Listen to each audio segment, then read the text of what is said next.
प्यारे बच्चों, आज हम स्थानांतरण प्रमाण पत्र हेतु आवेदन पत्र लिखना सीखेंगे। आप सभी ध्यान से देखना कि कैसे लिखा जाता है।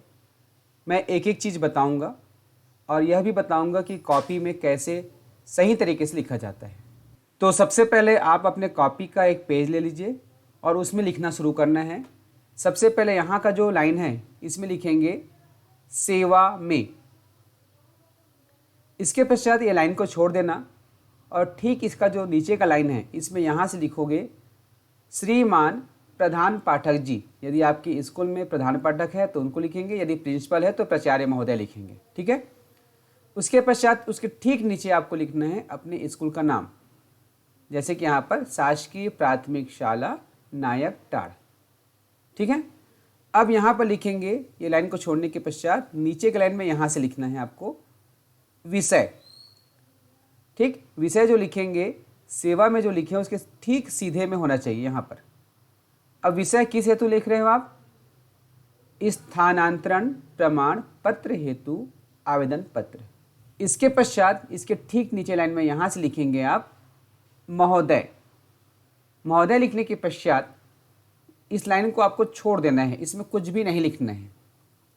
अब इसके ठीक नीचे लाइन में यहाँ से आपको लिखना है सविनय निवेदन है कि मैं आपके विद्यालय में कक्षा चौथी, यदि आप चौथी पढ़े तो चौथी, जो भी कक्षा पढ़ रहे हो उसका यहाँ पे उल्लेख करना है, कक्षा चौथी का छात्र हूँ।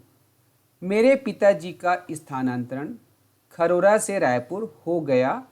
अब ध्यान दीजिएगा, यहाँ पर जब भी कोई विद्यार्थी आवेदन लिखते हैं तो ये लाइन ख़त्म होने के पश्चात शुरुआत यहाँ से कर देते हैं। तो अभी देख रहे हो कहाँ से शुरुआत किया हूँ, ये पैराग्राफ टाइप का है, अर्थात शुरुआत यहाँ से हुआ और हमारी बात खत्म होते तक अगला जैसे लाइन आता है तो यहाँ से शुरुआत करना है। ठीक है। तो यहाँ पर सविनय निवेदन है कि मैं आपके विद्यालय में कक्षा चौथी का छात्र हूँ। मेरे पिताजी का स्थानांतरण खरोरा से रायपुर हो गया है, जिसके कारण अब हम सब परिवार रायपुर में रहेंगे। तो देखिए यहाँ पर खरोरा से रायपुर एक उदाहरण है। आपके पिताजी का ट्रांसफ़र जहाँ से जहाँ हुआ उसको लिखेंगे। उसके पश्चात लिखेंगे अतः मैं अब रायपुर के विद्यालय में पढ़ना चाहता हूँ। अतः महोदय से निवेदन है कि मेरा स्थानांतरण प्रमाण पत्र देने की कृपा करें ताकि मैं जल्द ही वहाँ भर्ती ले सकूँ, जिससे मेरा पढ़ाई प्रभावित ना हो। अब देखिए यहाँ से लेकर यहाँ तक आपने अपनी पूरी बात लिख दी, जिसमें लिखा हुआ है सविनय निवेदन है कि मैं आपके विद्यालय में कक्षा चौथी का छात्र हूँ। तो चौथी लिखने के पश्चात यहाँ पर जगह नहीं बचा, इसलिए मैंने लाइन को चेंज किया।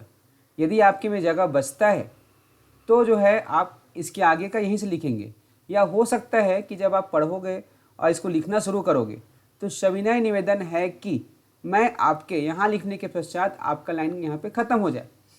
तो आपको क्या करना है, इस विद्यालय की शुरुआत यहाँ से करना है। कहने का मतलब यह है बेटा कि आपको जो है लाइन को मेंटेन करके लिखना है।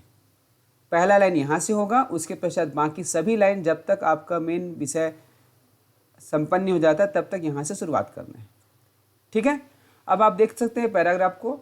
अब यहाँ से हमारी पूरी बात खत्म हो गई। अब क्या करना है, अगले में लिखना है आपका आज्ञाकारी शिष्य, क्योंकि यहाँ पर छात्र है, छात्र लिखा हुआ तो यहाँ पर शिष्य होगा। यदि यहाँ पे छात्र होता तो यहाँ पे शिष्य होता। फिर यहाँ पर नाम लिखना है, जैसे किशोर बांधे। कक्षा लिखना है कक्षा चौथी, उसके नीचे लिखना है आपके स्कूल का नाम, शासकीय प्राथमिक शाला नायक टाड़। इतना लिखने के पश्चात इस जगह पर आपको लिखना है दिनांक। जैसे दिनांक है, आज का तारीख डाल रहा हूँ इसमें, आप जब भी आवेदन डालेंगे लिखेंगे उस समय उसी का दिनांक यहाँ पर लिखना है। तो इस प्रकार से लिखने के पश्चात आप इसे अपने प्रधान पाठक को दे दीजिए। बहुत अच्छा आवेदन लिखा हुआ है। और किस विषय पर आपको आवेदन पत्र सीखना है कमेंट करके बताइए, ताकि उसका वीडियो आपके बीच में लेकर आ सकूँ। जुड़े रहिएगा उज्ज्वल लक्ष्य यूट्यूब चैनल से। नमस्कार।